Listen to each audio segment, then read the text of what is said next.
Hey guys, welcome to my channel, and today's video is gonna be something slightly different. It is still a review, but it's actually part of a new series I'm doing for the channel where I'm going to be reviewing movies suggested to me by friends, by fellow horror tubers.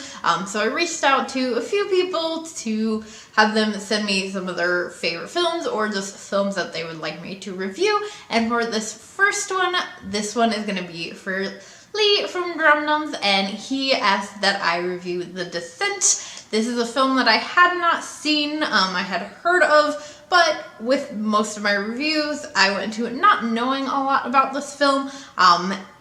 Did come out a few years ago, so if you haven't seen it, spoiler alert, I will be talking about details of the film, just like I probably will with any of the reviews I do for this series, since they're obviously, for the most part, going to be films that have been out for a while. But yeah, let's get into how I felt about The Descent. So if you have not heard about this film, it is about a group of women, these big group of friends who basically go cave diving into this undiscovered cave. So most of them actually believe that it is as one of them referred to it at one point, a level 2. I don't know much about cave diving, but I guess that's supposed to be easy. But they find out later on in the film that it is actually that Juno, who is one of the other women on this trip, who kind of set up this whole thing, that it is actually an undiscovered cave, and she was hoping that they would be able to kind of like discover this together as this group and name it and all of this stuff. But because of that, there's no information about this, there's no map for the cave, and so basically they're just in a whole lot of danger.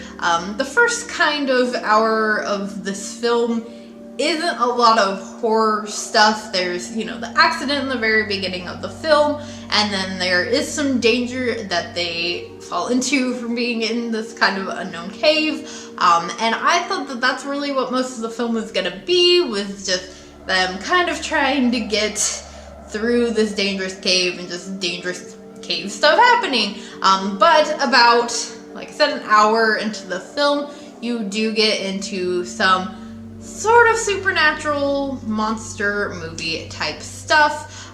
You are eventually greeted with these creatures that are kind of man-like. They did have a bit of a vampire vibe, which I, of course, totally loved. You guys know, if you've been here for a while, I love my vampires.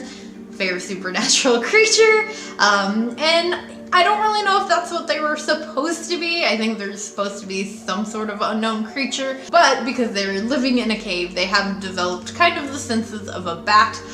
They're fully blind, which, bats that's a stereotype, but these creatures are fully blind, so they go off, because, they don't need sight, they're in the dark, so they go off of sound, and that's kind of how these girls attempt to get around through the cave and escape these creatures, is by trying to be as quiet as possible. And yeah, it's a really intense movie.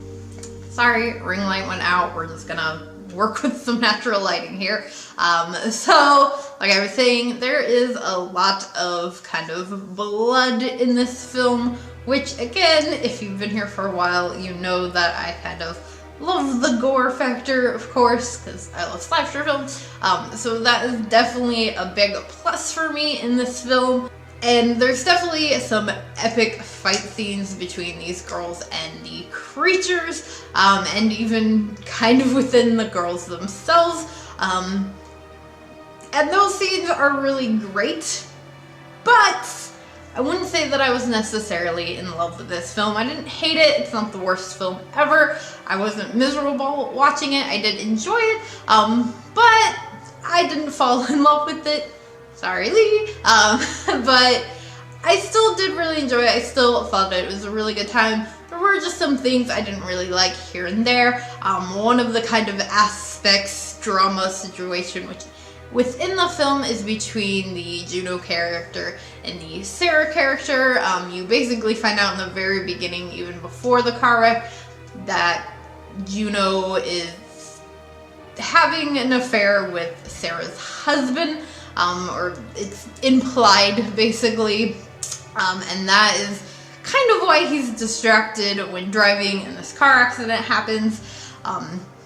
And so Sarah's completely oblivious, but there are other people within their group of friends who kind of know. Beth she knew, and of course didn't say anything, and that kind of plays into the film as well. I wasn't really a fan of that aspect. You know, I get that, again, it was kind of the reason for Sarah's husband to be distracted, to cause this car accident, and then, you know, lead to some of the drama later on in the film. And it just bothered me. I really hate that, you know, this is a film filled with basically an entire cast of women except for these creatures. Well, except there's like one female creature. But really the entire cast is made up of these badass women, which is of course totally awesome, but then they have to insert that lady drama, and I just kind of hate that. I kind of hate this, you know, assumption that, you know, one woman in the group's gonna, you know, stab another one in the back, and I've seen it in other films as well. In other horror films it's used quite a bit, and yeah, I'm sick of that shit. And you know, again, I get that it needed to add some drama to it, but it wasn't like a big ginormous part of the film, and I just felt like it was kind of unnecessary. They still could have really done everything else, you know, without that. The car wreck, you know, still could have happened. He still could have been distracted by something else. And then because of that, towards the end of at the end of the film, you have Sarah and Juno, who are basically the only two left as far as, you know, we're aware, and Sarah sacrifices Juno. She basically lets her know, like, hey, you know, I know about you and my husband, and so she sacrifices her to these creatures so that she can escape, and they're so close to the point of escape that I feel like they could have just made it out, the two of them, and been fine, and, you know, even with the drama intact, gone their separate ways. I felt like Sarah sacrificing Juno was horrible and like a little bit out of character for her. I get that she, you know, probably blames her for her daughter's death and all of this other stuff and hates her, but it just felt unnecessary, and I would have liked for, you know, at least the two women to escape, not, you know, just one by herself.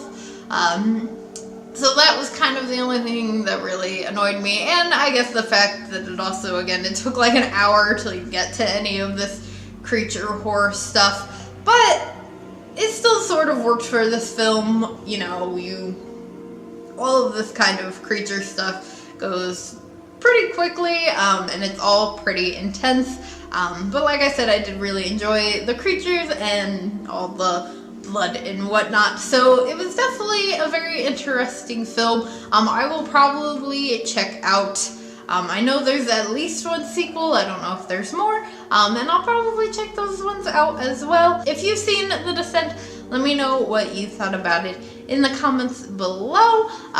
If you did enjoy this review, please do give it a big old thumbs up, and make sure you hit that subscribe button for more horror-related content. I want to thank Lee for suggesting this film and for participating in the series for me, and a quick shout out to my Patreons before I go.